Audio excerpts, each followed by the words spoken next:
Decía A.W. Tozer que lo que nos viene a la mente cuando pensamos en Dios es lo más importante de nosotros.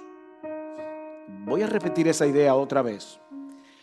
Lo que nos viene a la mente cuando pensamos en Dios, eso es lo más importante de nosotros. Eso es lo que te define.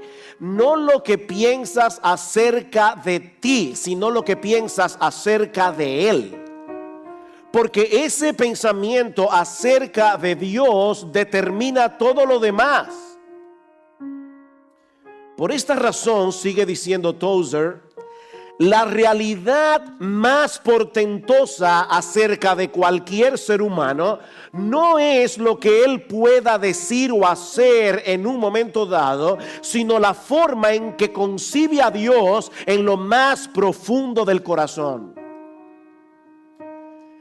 Y lo que decimos de nosotros como individuos, podemos decirlo de nosotros como iglesia. Lo más revelador acerca de la iglesia, dice Tozer más adelante, será siempre su idea de Dios, así como su mensaje más significativo. Escuchen esto, es lo que nosotros digamos sobre Él o lo que dejemos sin decir.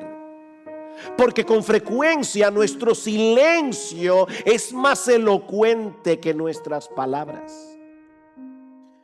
Lo que decimos o dejamos sin decir sobre Dios.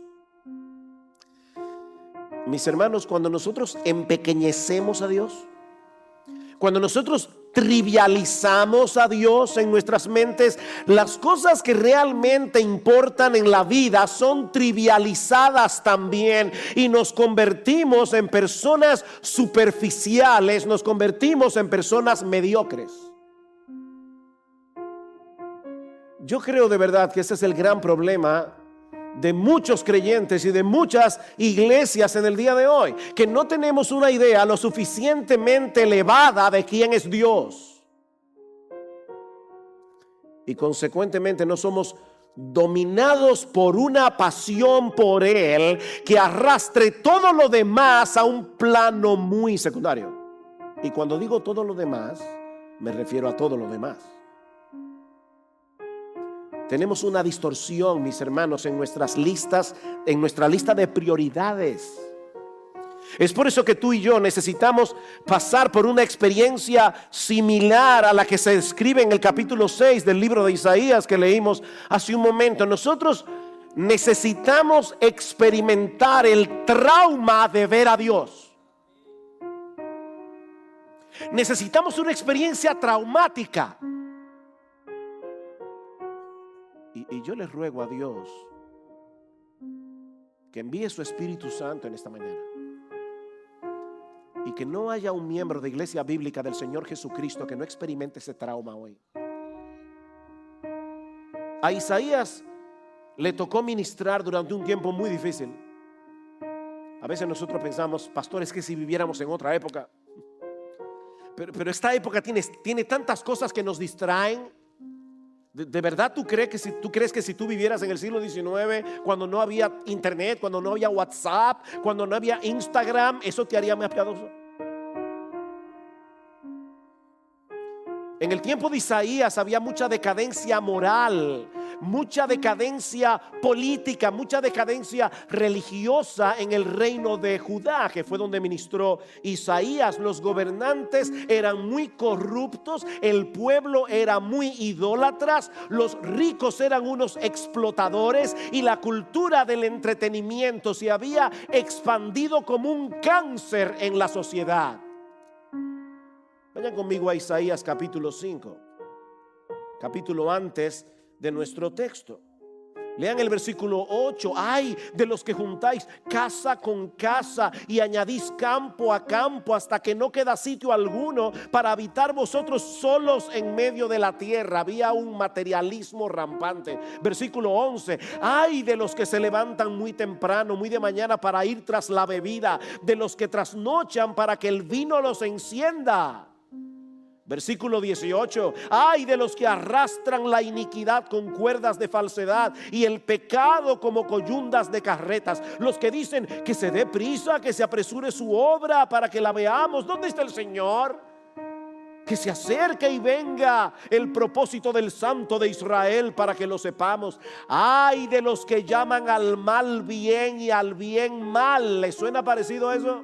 Que tienen las tinieblas por luz y la luz por las tinieblas, que tienen lo amargo por dulce y lo dulce por amargo. Ay de los sabios en sus propios ojos e inteligentes para sí mismos. Ay de los héroes para beber vino y valientes para mezclar bebidas, que justifican al impío por soborno y quitan al justo su derecho. No hay nada nuevo debajo del sol.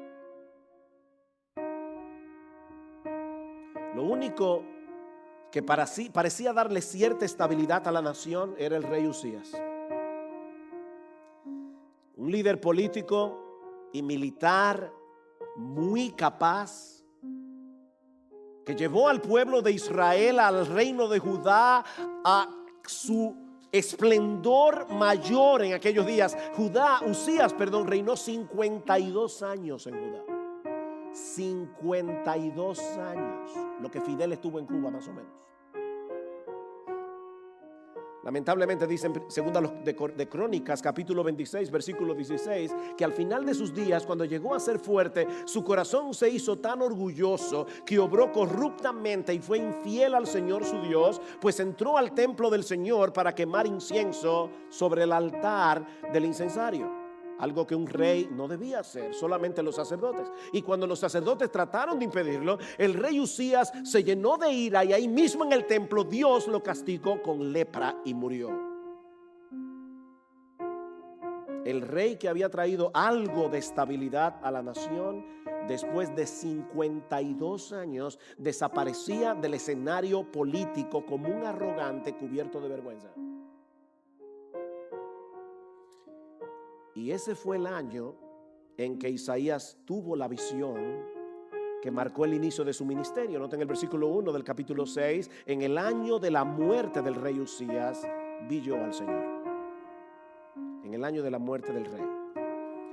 A partir de ese momento, Isaías se mantuvo predicando fielmente la palabra de Dios durante casi medio siglo, hasta que fue, según la tradición, asesinado por el rey Manasés, y no con cualquier tipo de muerte. Isaías fue aserrado y partido en dos. Así murió Isaías.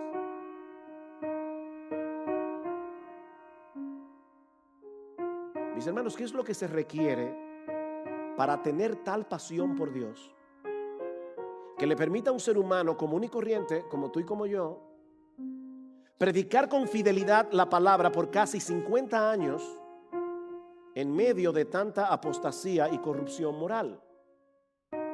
¿Qué es lo que se requiere para que personas como tú y como yo seamos librados de las trivialidades de este mundo y vengamos a ser hombres y mujeres apasionados por Dios y por su reino? Yo creo que este pasaje tiene la respuesta para esa pregunta.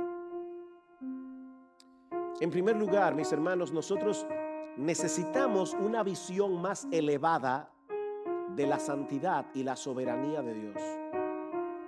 Nosotros necesitamos una visión más elevada de la santidad y de la soberanía de Dios. En el año de la muerte del rey Usías, vi yo al Señor sentado sobre un trono alto y sublime, y la orla de su manto llenaba el templo. Por encima de él había serafines, cada uno tenía 6 alas, con 2 cubrían sus rostros, con 2 cubrían sus pies y con 2 volaban. Y el uno al otro daba voces diciendo: Santo, santo, santo es el Señor de los ejércitos, llena está toda la tierra de su gloria.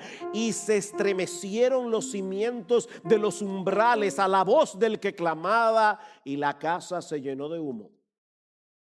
Cada uno de los detalles de esta visión tiene la intención evidente de hacerle ver a Isaías la suprema exaltación de Dios como el rey soberano de todo lo creado. Él está sentado sobre un trono alto y sublime, por encima de todos los tronos de este mundo. Y la orla de su manto, literalmente en el texto hebreo, lo que dice es el dobladillo de sus ropas reales. El ruedo de la ropa de Dios llenaba el templo. Wow. El ruedo, el dobladillo del manto real de Dios llenaba el templo. Cuando Isabel II fue coronada como reina de Gran Bretaña en el año 1953, la cola de su vestido estaba hecha de terciopelo y armiño y medía 36 pies de largo. Era tan pesada que se necesitaron 6 damas para cargar la cola del vestido. Pero Isaías nos dice aquí que el ruedo de la ropa imperial del Señor era tan abundante que llenaba todo el templo.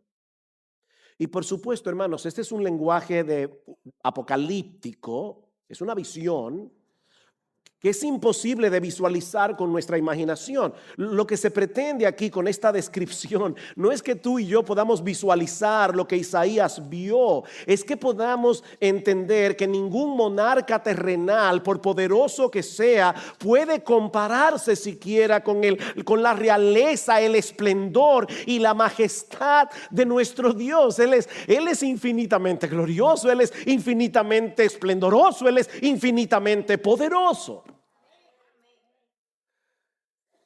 Dios quiere que nosotros entendamos que la estabilidad del universo depende del hecho de que Él está sentado en ese trono alto y sublime. Los reyes terrenales vienen y van como el rey Usías, pero nuestro Dios sigue siendo soberano y Él mantiene bajo control desde las estrellas más inmensas de todas las galaxias hasta los virus y bacterias que no se pueden ver a simple vista.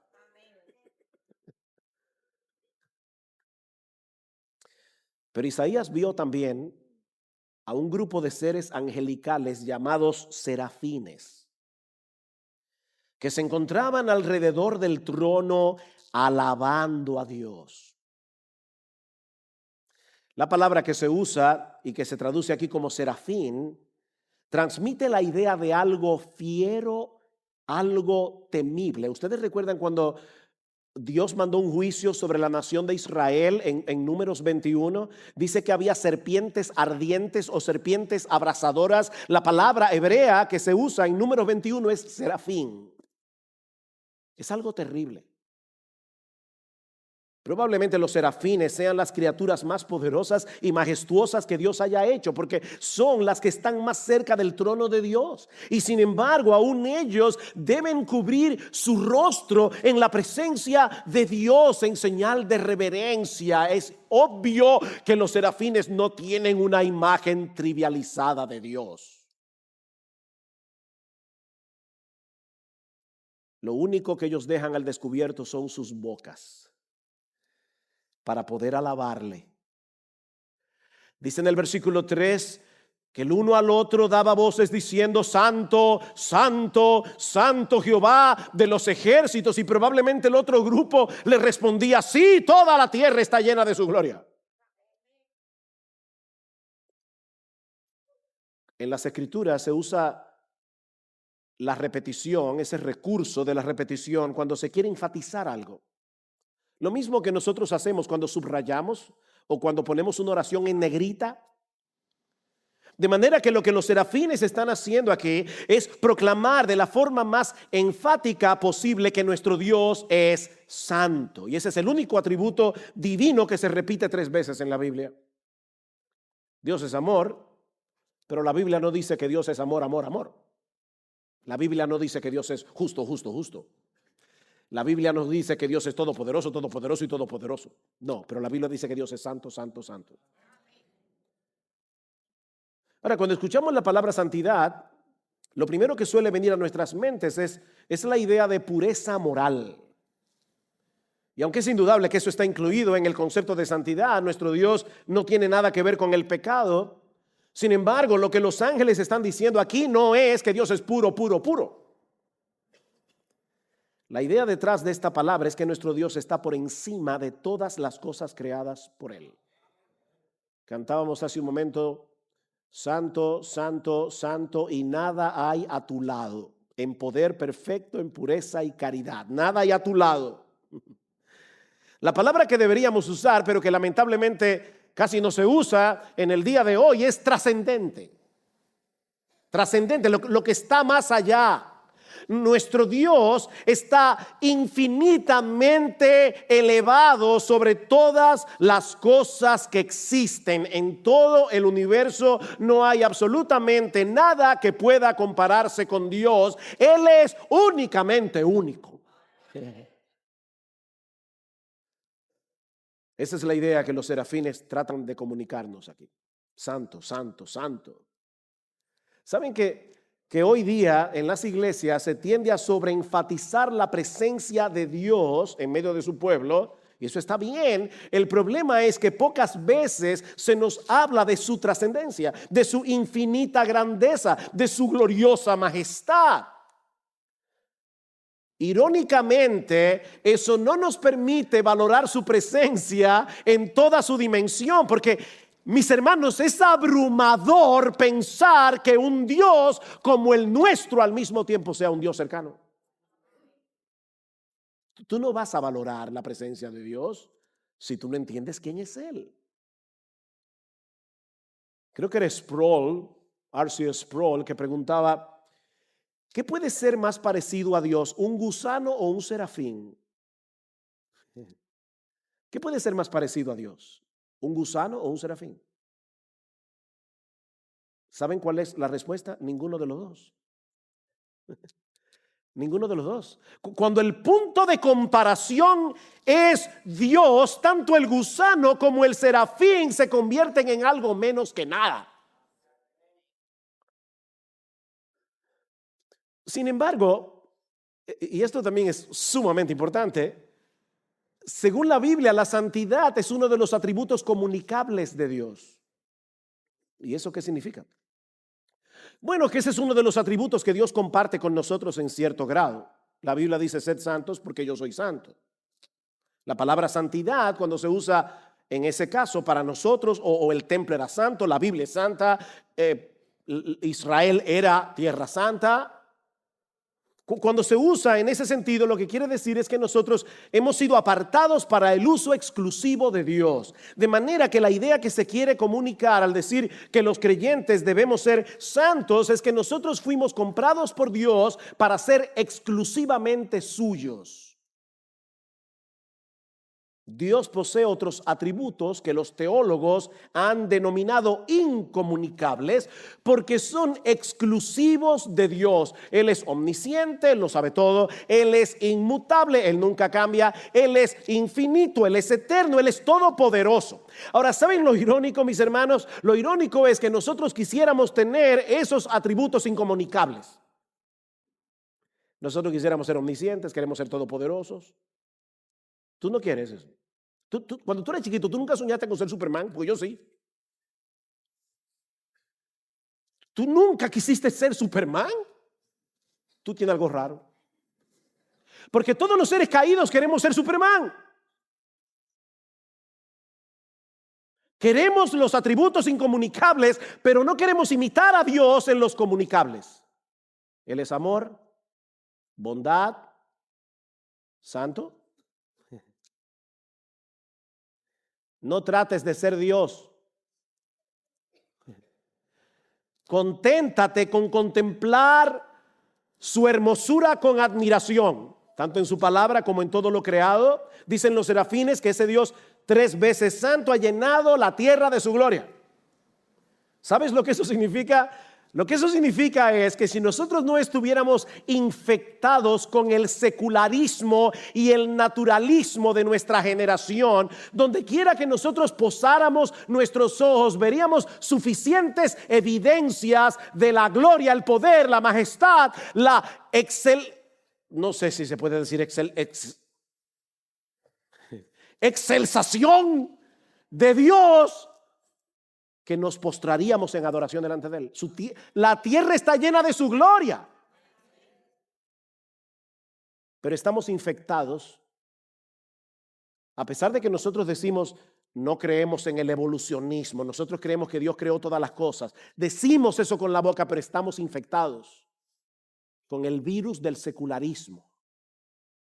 Y no vemos a Dios en la lluvia, en el monte, en las aves. Yo me acuerdo una vez, yo estaba muy abatido por una razón. Y caminando por la acera, de repente me fijé que había una florecita silvestre, un ramito de florecita silvestre. Y no recuerdo ni por qué se me ocurrió tomar la florecita y comenzar a verla con cuidado. Y de verdad, hermanos, en una florecita hay tanta evidencia del poder y la sabiduría de Dios que a mí se me fue la ansiedad. Cuando veo tu cielo, obra de tus dedos, la luna y las estrellas que tú formaste, digo yo, ¿y qué es el hombre? Para que tengas de él memoria. Ahora, para añadir algo más de terror al corazón de Isaías, dice en el versículo 4 que los quiciales de las puertas se estremecieron con la voz del que clamaba, es decir, con el canto de los ángeles. ¿Oyeron eso? Es obvio que ellos no decían, santo, santo, santo, Jehová de los ejércitos. No, los ángeles cantaban y esa mole estructural del templo comenzó a temblar. Y por si todo eso fuera poco, la casa entera se llenó de humo. Muy probablemente con el humo del incienso que solía usarse en el templo en el contexto de los sacrificios. Y vamos a ver por qué eso es importante en un momento. Mi amado hermano, mi amada hermana, tú y yo necesitamos ver a Dios de esa manera. Glorioso, trascendente, soberano, excelso, majestuoso, muy por encima de toda su creación. Esto es lo que yo he llamado una visión antitrivialidad. ¿Ustedes creen que después que Isaías tuvo esa visión, cuando salió del templo, se miró en un espejo y dijo, yo como que tengo algunas libras de más? O qué raro, cuando fui al templo fulano no me saludó. ¿De verdad? ¿Ustedes creen que Isaías salió del templo pensando en esas boberías? Esta es una visión antitrivialidad. Pero no solamente necesitamos tener esa visión elevada de la santidad y de la soberanía de Dios. Tú y yo necesitamos ver la fealdad de nuestro pecado en su justa dimensión. Versículo 5. Entonces dije, ¡ay de mí! Y no es que yo quiero vocear por vocear, es que yo no creo que él dijo, ¡ay! Ups, no. ¡Ay de mí! Porque perdido estoy, pues soy hombre de labios inmundos y en medio de un pueblo de labios inmundos habito, porque han visto mis ojos al Rey, el Señor de los ejércitos. Nosotros vimos hace un momento que en los capítulos anteriores Isaías había estado pronunciando juicios sobre los habitantes de Judá. Recuerdan, ay de los que se levantan de mañana, ay de los que a lo bueno llaman malo, etcétera. Pero ahora que él ha visto ese cuadro de la majestuosa santidad de Dios, Isaías clama espantado, ay de mí. La tendencia del corazón humano, la tuya y la mía, es ver los pecados de otros como peores que los nuestros. ¿No es así? Leemos el periódico y pensamos, oye, esta nación tiene que estar bajo juicio por causa de los políticos corruptos, por causa de los narcotraficantes, por causa de los ricos explotadores, por causa de los delincuentes que no respetan la vida de nadie. ¿Es eso verdad? Sí, es verdad. Pero no es toda la verdad. No es toda la verdad. Cuando Isaías vio la gloria de Dios, lo primero que le saltó a la cara fue su propio pecado. Ese es el resultado de entrar en contacto con el Dios vivo y verdadero. Isaías se sintió deshecho, esa es la palabra hebrea, deshecho. No porque percibió su pequeñez ante la grandeza de Dios, sino porque percibió su iniquidad al estar en la presencia de un Dios 3 veces santo. Dice Habacuc que nuestro Dios es muy limpio de ojos para ver el mal. En otras palabras, su santidad y su justicia le impiden ver el pecado con indiferencia. Ahora, ¿cuáles pecados? Lo que tú y yo tenemos en la lista de pecados groseros, los pecados impublicables. Escucha lo que dice Proverbios capítulo 6, versículo 16. Hay 6 cosas que odia el Señor. Sí hay cosas que el Señor odia. Y 7 son abominación para Él. ¿Saben cuáles son algunas de las cosas que Dios odia? Los ojos soberbios, la lengua mentirosa, y no clasifique mentira blanca, mentira morada, no, la lengua mentirosa, un testigo falso que dice mentiras, e incluso el que siembra discordia entre hermanos. Dios odia a los chismosos que hablan a espaldas de otro lo que deberían hablar con esa persona directamente, pero no lo hacen porque son unos cobardes y son unos chismosos y siembran discordia en la iglesia. Esas cosas no nos parecen tan malas en comparación con otros pecados más groseros, y sin embargo la Biblia dice que son infinitamente detestables a los ojos de Dios. Es por eso que Isaías se siente aterrado. Yo soy un hombre inmundo de labios, yo, no mi vecino, yo. Y habito en medio de un pueblo que tiene labios inmundos. ¿Ustedes recuerdan cómo murió el rey Usías? Murió lleno de lepra. Y la palabra que se usa aquí es la que los leprosos debían pronunciar en voz alta, para que la gente supieran que ellos tenían esa enfermedad, para que se alejaran de ellos, dice en Levítico capítulo 13, versículo 45. Ellos debían gritar: inmundo, inmundo. Mis hermanos, en ese momento Isaías se vio a sí mismo como un leproso moral. ¿Tú te ves así a ti mismo? Como un leproso moral. ¿O tú eres de los que vas por el mundo enjuiciando a todas las personas menos a ti mismo? Como si tú fueras superior.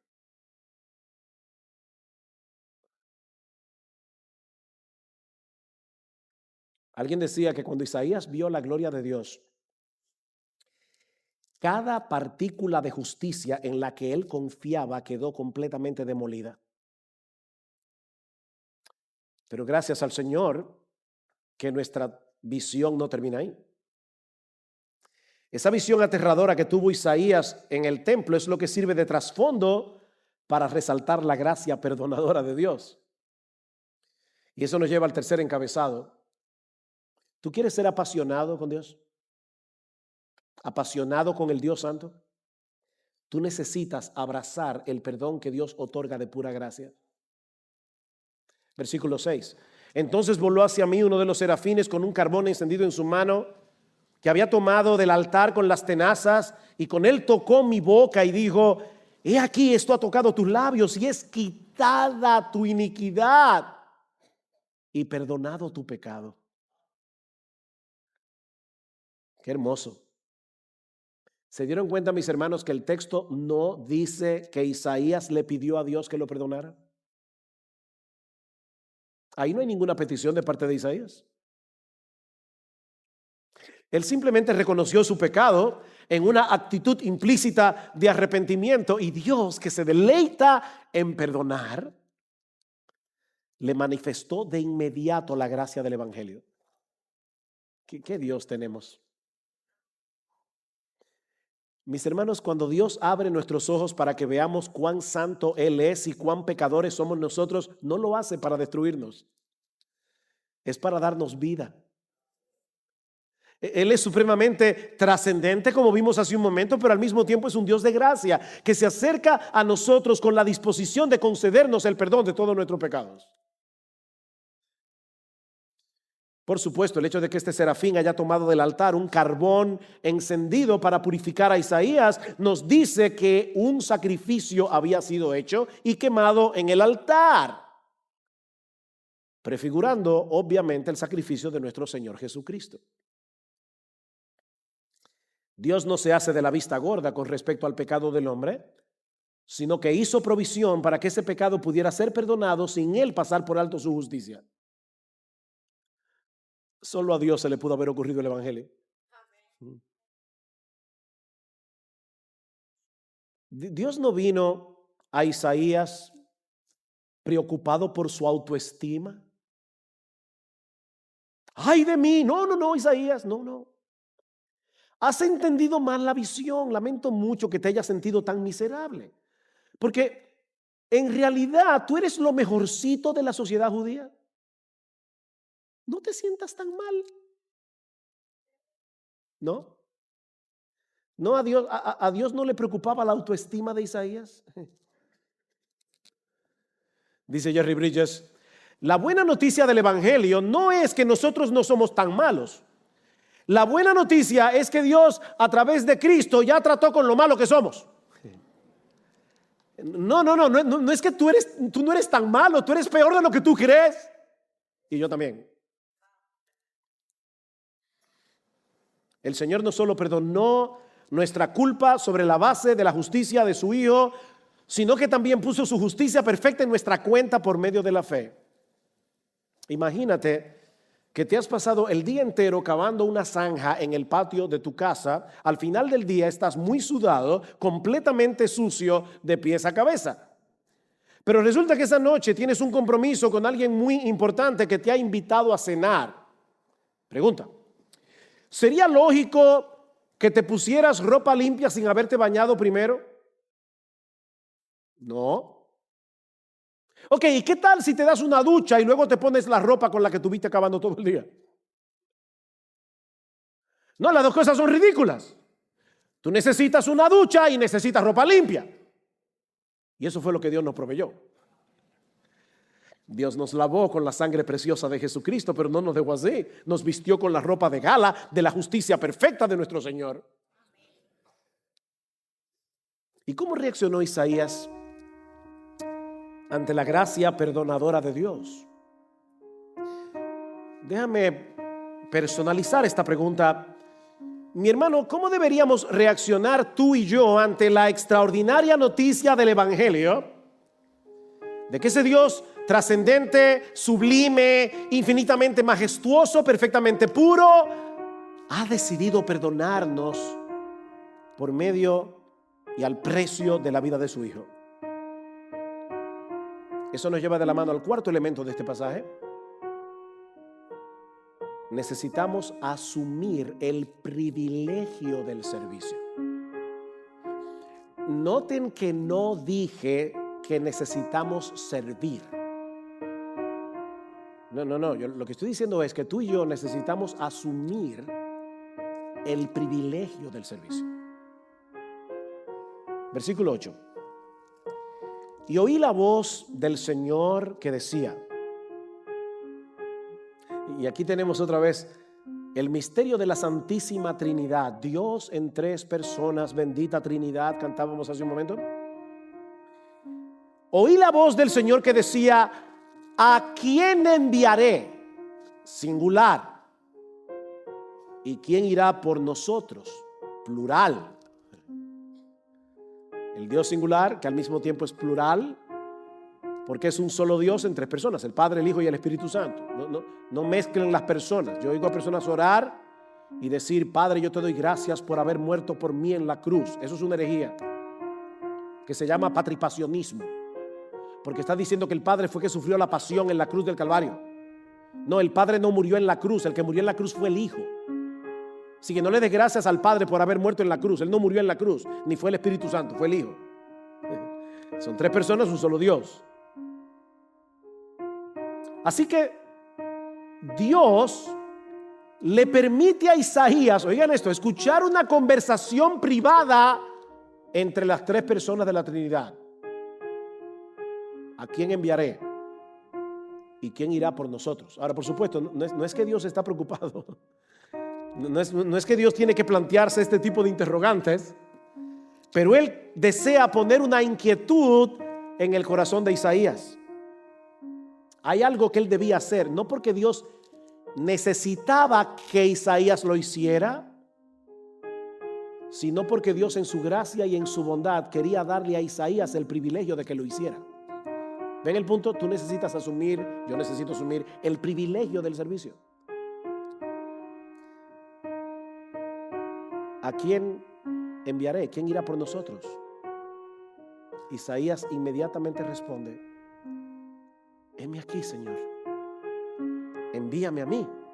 Y por favor, no lean este texto como si Isaías hubiera respondido en un tono heroico: heme aquí. No. No, el tono tiene que haber sido algo como: Señor, heme aquí. Por favor, Señor. Por favor, déjame ir a mí. Por favor, Señor, déjame ser parte de tu obra. Ustedes notaron que ni siquiera preguntó a dónde ni a hacer qué. ¿A quién enviaré? Perdón, Señor, ¿a dónde? No. Isaías simplemente le dio un cheque en blanco con su firma. Escribe lo que tú quieras, Señor. Heme aquí. Después de haber visto tu gloria, después de haber experimentado tu perdón, heme aquí, Señor. Oh, Señor, por favor, envíame a mí.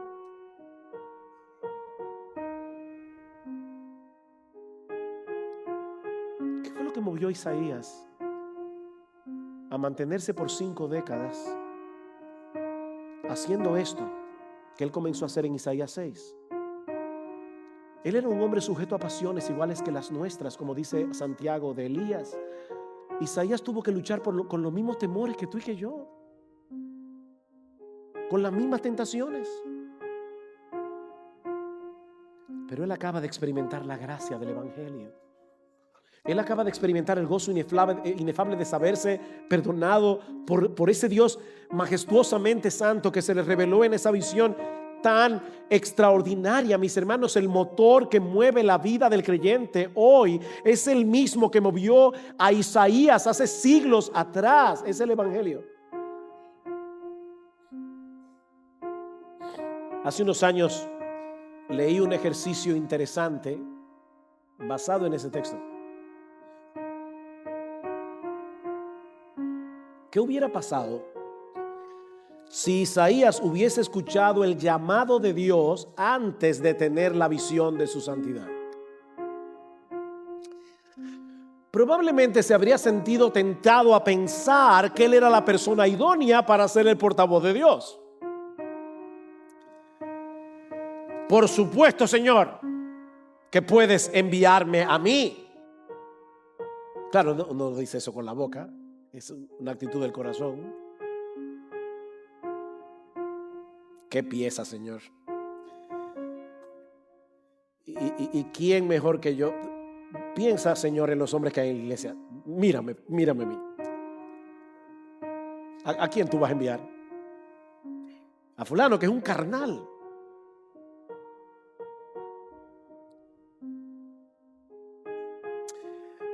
Miren, yo no lo sé porque no pasó, pero tal vez, conociendo la naturaleza humana, de no haber pasado por esa experiencia, Isaías habría venido delante del pueblo con ese sentido de autojusticia y de superioridad que no nos permite ministrar con gracia, con humildad y compasión. Escúchenme, partida de pecadores.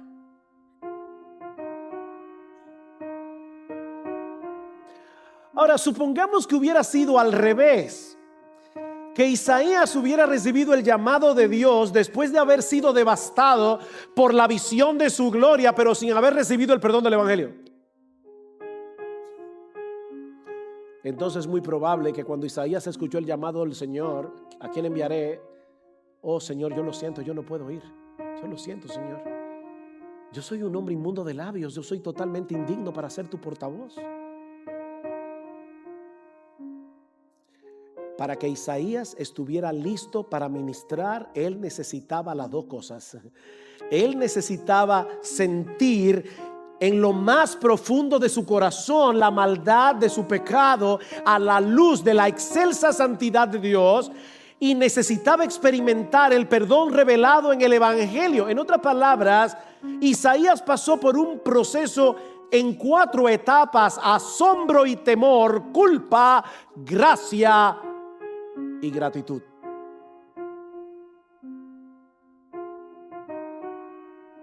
Y es ese mismo proceso el que vamos a encontrar en la historia de cualquier creyente que manifieste una pasión genuina por nuestro Señor y Salvador Jesucristo y por la expansión de su reino.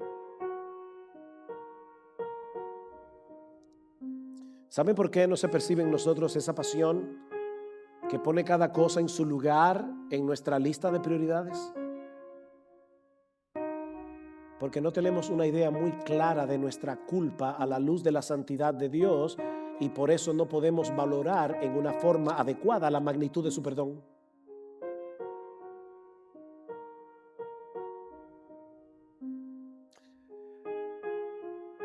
Mis hermanos, nosotros no necesitamos tener una visión como la que tuvo Isaías para poder manifestar la disposición que él mostró.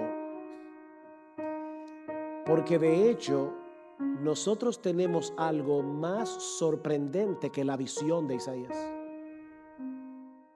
Porque nosotros tenemos la Biblia completa. Y ahora tú y yo sabemos cosas que Isaías no sabía. Jesús le dice a sus discípulos: bienaventurados vuestros ojos porque ven y vuestros oídos porque oyen. Porque muchos santos y justos hubieran querido ver lo que ustedes están viendo y oír lo que ustedes están oyendo, pero no lo vieron ni lo oyeron.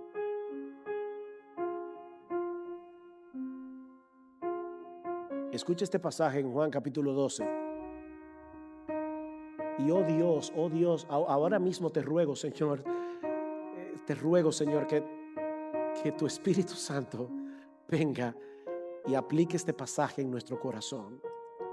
Juan capítulo 12 dice que el Señor estaba hablando en el templo, Jesús, y dice: estas cosas habló Jesús y se fue y se ocultó de ellos. Pero a pesar de que había hecho tantas señales delante de ellos, no creían en él, para que se cumpliese la palabra del profeta Isaías. Y ahora Isaías va a citar, Juan va a citar Isaías 53, que dijo: Señor, ¿quién ha creído a nuestro anuncio y a quién se ha revelado el brazo del Señor? Por esto no podían creer, porque también dijo Isaías, y ahora va a citar el capítulo 6 que estamos estudiando: cegó los ojos de ellos y endureció su corazón, para que no vean con los ojos y entiendan con el corazón y se conviertan y yo los sane. Isaías dijo esto cuando vio su gloria y habló acerca de él. ¿La gloria de quién? La gloria de Jesús. Mis hermanos, ahora tú y yo sabemos que ese Dios majestuoso que Isaías vio en el templo y a quien los serafines alababan con reverencia y temor, fue el que se hizo hombre para morir en nuestro lugar en la cruz del Calvario.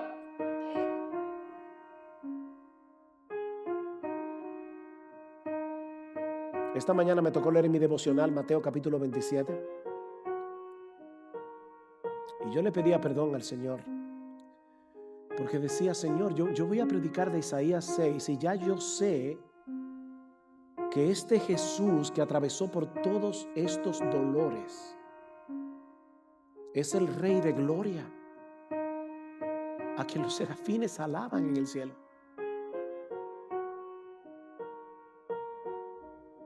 Hay un himno que nosotros cantábamos en el pasado que decía: con potestad sin igual en el cielo Él gobernaba.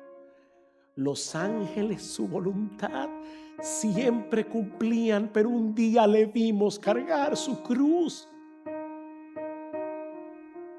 Por la senda de dolor y muerte por mí murió, qué gran amor.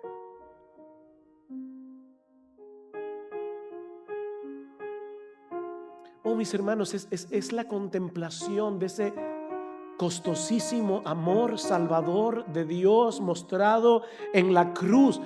Es el combustible que tú y yo necesitamos para para mantener encendida la llama de nuestra pasión por Él. Para que todas nuestras trivialidades sean consumidas por el fuego de su santidad. Para que tú y yo podamos decir: Señor, yo no sé cuáles serán las circunstancias por las que yo voy a tener que atravesar en el futuro. Yo no sé cuáles son las cosas en las que tú quieres que yo me involucre para servirte en la expansión de tu reino en medio de tu iglesia. Pero de antemano, Señor, te digo: heme aquí, envíame a mí. No todos tendrán el mismo llamado. No todos tendrán el mismo tipo de ministerio. Algunos servirán de una forma más visible, otros en una forma más discreta. Unos lo harán en el marco de algún ministerio formal, otros de manera informal y privada. Yo a veces escucho a personas que dicen: yo no sé qué hacer aquí en la iglesia. ¿De verdad? Mi hermano, mira a tu alrededor. ¿Tú sabes la cantidad de personas en esta iglesia que necesita que alguien lo discipule? ¿O es que para ti servir en la iglesia es estar dentro de la estructura de un ministerio?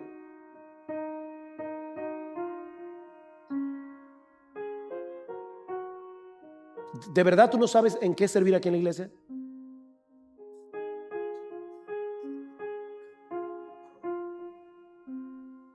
Y aún en la estructura formal, aquí hacen falta maestros de escuela dominical, aquí hacen falta personas que trabajen en el parqueo, aquí hacen falta personas que trabajen en el sonido, aquí hay personas que deben trabajar en la música, aquí hay personas que deben trabajar en mil cosas.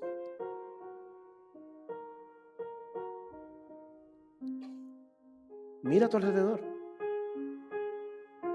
Muchos de nosotros aquí conocimos a Johnny Faris, y yo no podía dejar de pensar en Johnny y en el servicio que él le hacía a la iglesia de Cristo. Johnny fue una persona que vivió una vida muy depravada hasta que el Señor lo salvó. Muy depravada. Y ya siendo salvo, Johnny desarrolló una enfermedad que era genética, que terminó paralizándolo por completo. Yo recuerdo verlo en la iglesia en Florida. Lo llevaban en una camilla. Él no podía hacer absolutamente nada. Estaba así, cruzado de brazos todo el tiempo. Johnny no se podía mover. ¿Y saben lo que él hizo? Aprendió a manejar una computadora con su voz. Y Johnny Faris le servía a pastores en el mundo entero a través de su ministerio, postrado en una cama. Yo no sé cuántas veces yo le mandé una nota a Johnny Faris diciendo: Johnny, por favor, nuestra iglesia va a tener esto, necesitamos que la iglesia de Cristo ore. Y ahí mismo Johnny Faris mandaba una petición de oración al mundo entero, postrado, sin poder moverse. De verdad, mi hermano, mira a tu alrededor, mira a tu alrededor. El problema nuestro no es falta de ministerio, es falta de pasión.